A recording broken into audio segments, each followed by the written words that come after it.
Well, you clicked on this video because you want to find out more about Ice and Water Shield, and I'm going to show you exactly how to install it on your next project.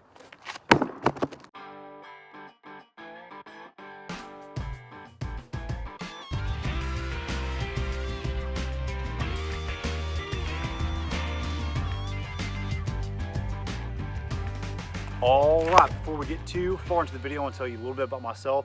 My name's Zach, the Roofing Maniac.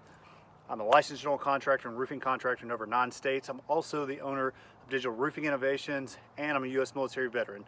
Let's get started. I'm standing by this building as we're actually doing this project for the National Forest Service. This is going to be a re-roofing project. As you can see, the roof is in really, really bad shape. We've already done some exterior painting out here, but now we're getting ready to do the roofing. And I thought this would be a perfect opportunity to talk to you about Ice and Water Shield and exactly what we're going to use it for on this roof. So I'm going to tell you all you want to know about Ice and Water Shield, what it is, what it's used for, some of the top brands that's out there and what we use. And then the second part of the video is us actually installing it on this roof. Now, just so you know where we're going to be installing it, we're going to be putting it above these dormers because there's a big transition between the main part of the roof on top of the dormer. So we're going to be putting Ice and Water Shield there. We're also going to be putting Ice and Water Shield along the sides of the dormers and around the eaves and rakes. I'm going to talk to you a little bit more about where we normally put them on the roof. What is Ice and Water Shield? What is it actually used for? Okay, so Ice and Water Shield is actually an asphalt cement made with special stretchable membrane. It's got a fancy copolymer called SBS installed. So that's what most of your Ice and Water Shields are actually made of. Now, when it's installed, what it's going to provide is a watertight seal at your overlaps. It's going to be self-adhering to the deck. So it's going to stick to your deck surface. It's going to form a watertight seal around any fasteners that go through it. You're going to have watertight laps. It's going to protect under all different types of roof types, from asphalt shingle to cedar shake to slate, under all roof types, and it's also slip resistant.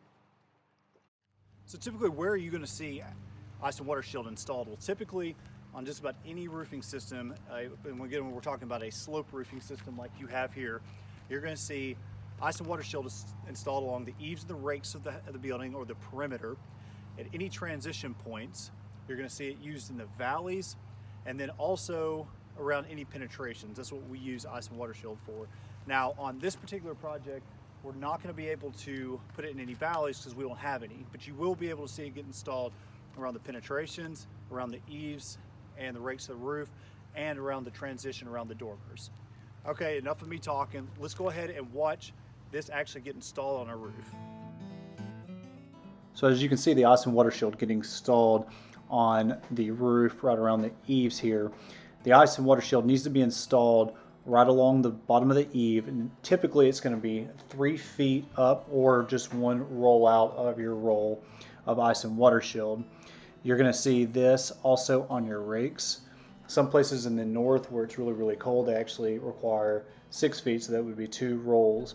You want to make sure you're pulling off the protecting film at the back. That way the Ice and Water Shield actually adheres to the deck. It's supposed to go directly onto the deck. As you can see, the Ice and Water Shield is now being installed right around the dormers. They're going to be installing it here right underneath the dormer, and then on top, right where the roof transitions from high pitch to a lower pitch, there will be a strip of Ice and Water Shield. Ice and Water Shield, when it's getting installed, it has this film on the back that you have to pull off, and what it has is a sticky side back on the Ice and Water Shield. What it does is actually sticks directly onto your decking. That's why it's also known as peel and stick.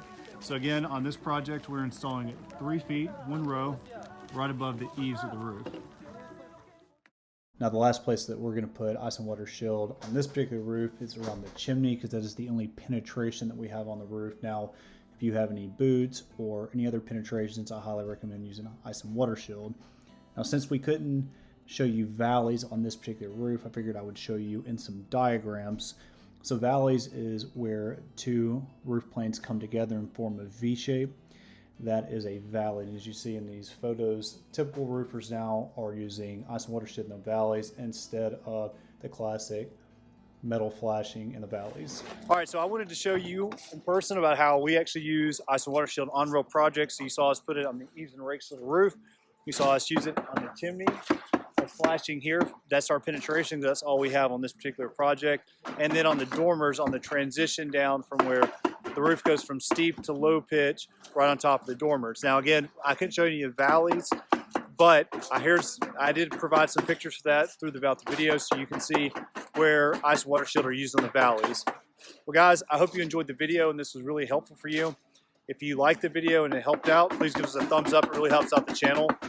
If you haven't subscribed to Digital Roofing Innovations, here's your official invitation. At always Digital Roofing Innovations, we believe in our modern approach with traditional values. Have a great day.